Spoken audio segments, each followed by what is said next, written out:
Tracy Breeden. I am a queer activist. I'm a speaker. I'm a public servant. I'm also the author of Match Striking for Beginners, Activating Individual and Collective Power for a More Just World. I grew up in a small rural town in the middle of America in the Midwest, and I grew up in a place where it wasn't okay to be me. I was told what I should be, what I shouldn't be, and who I was not good enough. And I had went into policing, and I really feel like I found my voice in policing. I decided to be that person that would create trainings, that would galvanize others, that would build community around it. And it took off. It became a training that was identified and used across the state. So we started training other departments and other institutions around how to properly and how appropriately to respond to disclosures of sexual assault. This thing really caught fire because I stepped in, because I was going to have a voice, because I decided to do something and take action in a place that people were not taking action in, and people started to notice. And it wasn't long before Uber in 2015, going through what they were going through, experiencing not only sexual harassment on the inside and dealing with things that were happening within the organization, they had a platform that they didn't know what to do, because all of a sudden they had created this technology that they thought could impact the world in a positive way, and it was, but it was also a platform that others were using to harm people. And so they went looking for what some people might call a unicorn, somebody from public safety, but somebody who could also come into a corporate environment and be able to help them address this issue. And then I was asked to come to Uber, and people thought I was crazy to leave policing. I had such a great future in policing. Why would I ever leave policing?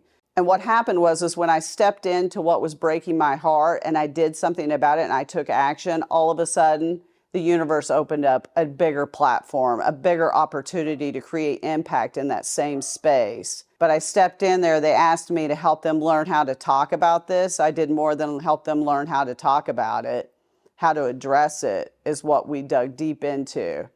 And then I started helping change an entire organization and how they were going to address violence against women in marginalized communities. I eventually became the head of women's safety and gender-based violence programs at Uber, and traveled the entire globe to all 6 continents that Uber operated in, engaging with hundreds of women's groups, also groups focused on the queer community and the BIPOC community, to help create safety programs, technology, initiatives, and started reaching out and taking my approach from policing, which was very much a community collaborative approach, to we need to go outside the walls of our organization and we need to engage with the people who are addressing these issues on the front lines and bring them into the organization to help us not only create change, create technology, create programs that addresses the harm that has found its way on our platform, but we have an opportunity to create and to do something that is much bigger than the company. And then before long, that opened the door for me to become the VP head of safety at Match Group, who oversees dating apps like Tinder and Hinge and OkCupid, and also has a lot of the same issues, right? The same elements of harm that are showing up, not just in real life, but online. I used my voice to create safe spaces where I used my voice, but I also inspired others within both of those organizations that wanted to step up and do something as well. And what I called is building community. Once you start leveraging your own personal power, once you start leveraging your voice, once you start creating change where you're at, other superheroes are going to rise up. And that's exactly what happened at Uber and Match Group, is people were like, I want to be a part of this. I care about this issue. I want to do this. And before long, we had an entire organization. We had champions across organizations that wanted to address that specific issue and make a difference where they could make a difference doing what they were doing. They might be working in marketing. They might be working in operations. They might be working in product and technology. But how can I use what I know and what I do really well, because this breaks my heart too, how can I use my skills to also make a difference?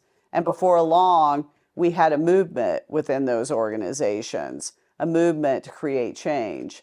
And so I use all of that. I use my lived experience of the journey I've taken in being a part of one of those marginalized communities and what it looks like, how I rose to the top, but also how I created change in these organizations.